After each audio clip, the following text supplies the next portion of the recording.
తిరిగే ప్రాణుల్లో మనిషి ఎట్లా ఉండాలి అనే దాని గురించిన ఒక ప్రస్తావన ఉంది. అది ఎట్లా ప్రారంభమైందంటే, ఆకాశములోంచి గాలి వచ్చెను, గాలి నుండి తేజస్సు వచ్చెను, తేజస్సు నుండి జలము వచ్చెను, జలము నుండి పృథివీ ఏర్పడెను. ఆకాశాద్వాయు, వాయోరగ్ని, అగ్నేరాపః, అద్భ్యః పృథివీ, పృథివ్యా ఓషధయః, పృథివీలోంచి ఓషధులు బయలుదేరెను. అంటే మట్టిలోంచి పుట్టే ప్రతిదాన్ని ఓషధి అని అంటారు. ఓషధీభ్యో అన్నం, ఆ ఓషధుల్లోంచి తయారైన దాన్ని అన్నము అని అంటారు. అన్నాత్ పురుష, ఆ అన్నము తింటే పుట్టేవాడు తిరిగేవాడెవడో వాడు పురుషుడు, అంటే మనిషి అని అక్కడతోటి చెప్పి ఆగకుండా వేదం సవా ఏష పురుషో అన్నరసమయ, ఏష పురుష అన్నరసమయ, అంటే ఈ మానవుడు అనేవాడు అన్నరసముతో బ్రతకవలసినటువంటి వ్యక్తి, అన్నరసమే తనుగా కలిగినవాడు అని మనకి చెప్తాను. అంటే మనిషి దేన్ని ఆహారంగా తినచ్చు అనంటే, మట్టిలోంచి మొలకెత్తినవేవో వాటిని తన ఆహారంగా తీసుకోవచ్చును. ఇది వేదం చెప్పిన మాట. ఇది కాకుండా భాగవతంలో మరొక చోట మరొక ప్రస్తావన ఉంది. కదిలే ప్రాణులకి కదలని ప్రాణులు ఆహారం, కదలని ప్రాణులకి ప్రాణరహితమైనవి ఆహారము. కదిలే ప్రాణులేవి? నిలువుగా నడిచే మనుషులు కానీ, అడ్డంగా నడిచే జంతువులు కానీ, ఇవన్నీ కూడా కదిలే ప్రాణులు. ఈ కదిలే ప్రాణులకు ఆహారం ఏమిటి అంటే కదలని ప్రాణులు. కదలని ప్రాణులు ఎవరు అంటే చెట్లు, చేమలు, లతలు, తీగలు, పొదలు, ఇవన్నీ కదిలేటటువంటి ప్రాణులకి ఆహారాలుగా నియమం జరిగింది. మరి ఇప్పుడు కదలని ప్రాణులైనటువంటి ఆ మొక్కలు అవి వేటిని ఆహారంగా గ్రహించాలి అంటే, కదలని ప్రాణులైనటువంటి చెట్లు ప్రాణరహితమైనటువంటి వాటిని ఆహారంగా గ్రహించాలి.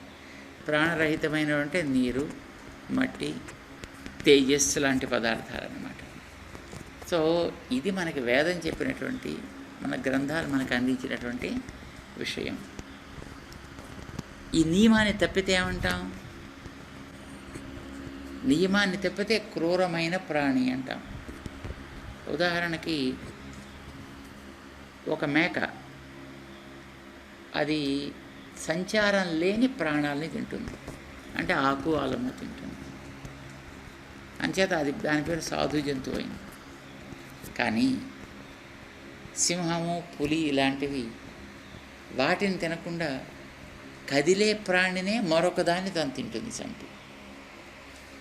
అలా కదిలే ప్రాణి మరొక కదిలే ప్రాణిని తినడానికి వీల్లేదని చెప్పేటువంటి గ్రంథాల యొక్క ఉపదేశానికి విరుద్ధం కనుక వాటిని క్రూర మృగాలు అని అన్నారు.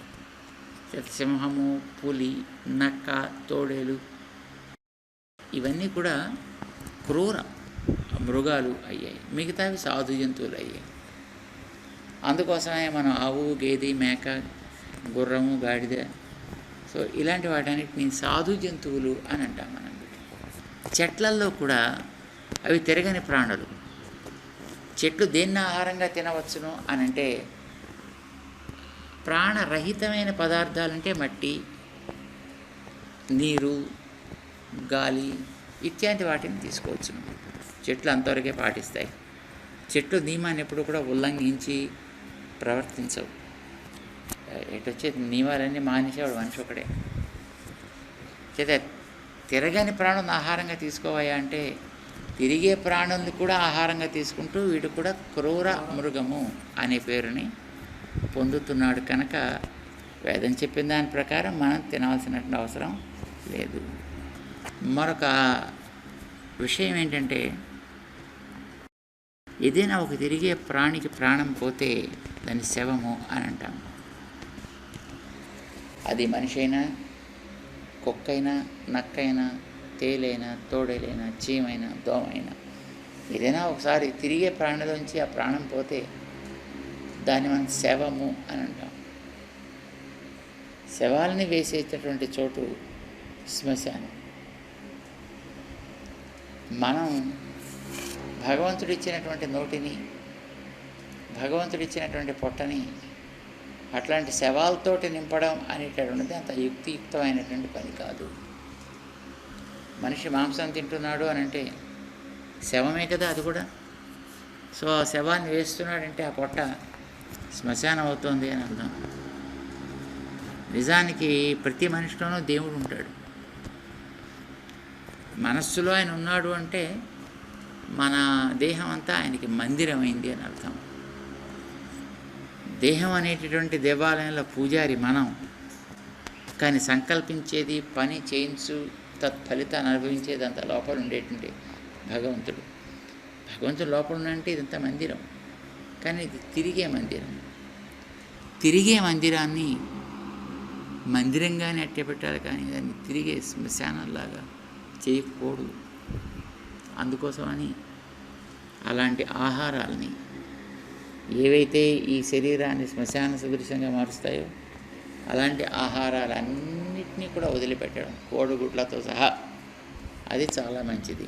ఉత్తర భారతదేశాన్ని వెళితే మన ఒరిస్సా దగ్గర నుంచి జలపుష్పాలు అంటారు చేపల్ని. ఇంకేత వాళ్ళకి వెజిటేరియన్ ఫుడ్ అనగానే 4 చేపలు కూడా పట్టుకొచ్చి సర్వ్ చేస్తారట. అంటే వాళ్ళు ఇవి జలపుష్పాలండి, ఏం పర్వాలేదు అని అంటారు వాళ్ళు. కానీ అది కూడా స్వతంత్రంగా తిరిగే ఒక ప్రాణి కనుక అది కూడా హింసలోకి చేరుతుంది. ఆ రకంగా కూడా మనం మాంసాహారం తినడానికి పనికిరాదు. మరొక రకంగా చెప్పాలి అని అంటే నిజానికి మన దేహం మాంసాహారానికి ఉచితమైనటువంటిది కాదు. జంతువులు మాంసాహారాన్ని తింటాయంటే అవి తిన్నది నేరుగా ఆ వెనకాతల నుంచి నాళాల నుంచి బయటికి వెళ్ళిపోతుంది, స్ట్రైట్గా ఉంటుంది. కనుక మానవ శరీరంలో ఉండే ప్రేగులు చిన్నవి, వెరీ మచ్ కాంప్లికేటెడ్. వాటికి మాంసాహారం తింటే సింహాలు, పుల్లు లాంటి వాటికి నేరుగా బయటికి వెళ్ళిపోవడానికి అవకాశం. కానీ మానవ శరీరం ఆ రకంగా నిర్మాణం కాలే. మానవుడి పళ్ళు ఆ రకంగా నిర్మాణం కాలే, మానవుడి నాలుక ఆ రకంగా నిర్మాణం కాలే. అంచేతైనా ఆహారం శాకాహారం తినడమే, అందులోనూ సాత్విక ఆహారం తినడమే చాలా మంచిది అనేది మనకి గ్రంథాలు చెప్తున్నాయి. ఈ దంతాలు కోరల్లా కనుక దంతాలు ఉన్నట్టయితే అలాంటి ప్రాణులు మాంసాహారం తినడానికి ఉచితమైనవి. మనకి చక్కగా అన్నీ నేరుగా సాఫ్గానే ఉన్నాయి.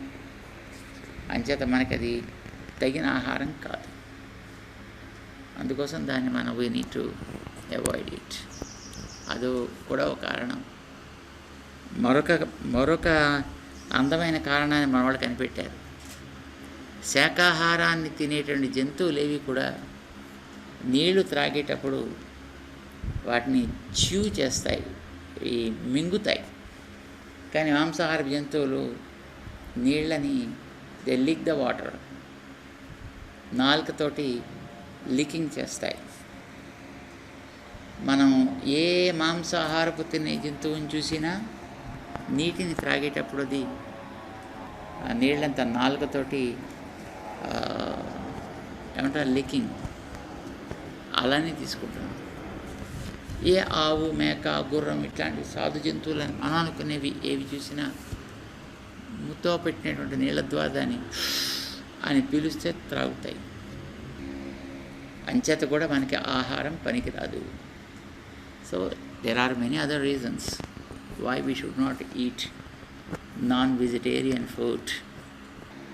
దానికి మీరు చక్కటి ప్రయాణం చేస్తున్నారు. యాత్ర ఫర్ యానిమల్స్ అనేటువంటి పేరుతోటి చక్కటి ప్రచార కార్యక్రమాన్ని చేస్తున్నందుకు చాలా సంతోషిస్తున్నాం. శ్రీనివాస్, దివ్య దంపతులు ఇద్దరు కూడా వారి జీవితంలో ఒక భాగాన్ని కేటాయించి ఇదే ప్రచారంగా, ఇదే ధ్యేయంగా వాళ్ళ కార్యక్రమం చేస్తున్నందుకు వాళ్ళ యొక్క ఉద్యమం మంచి మార్గంలో సాగాలి అని మేము భగవంతుని ప్రార్థన చేస్తున్నాం.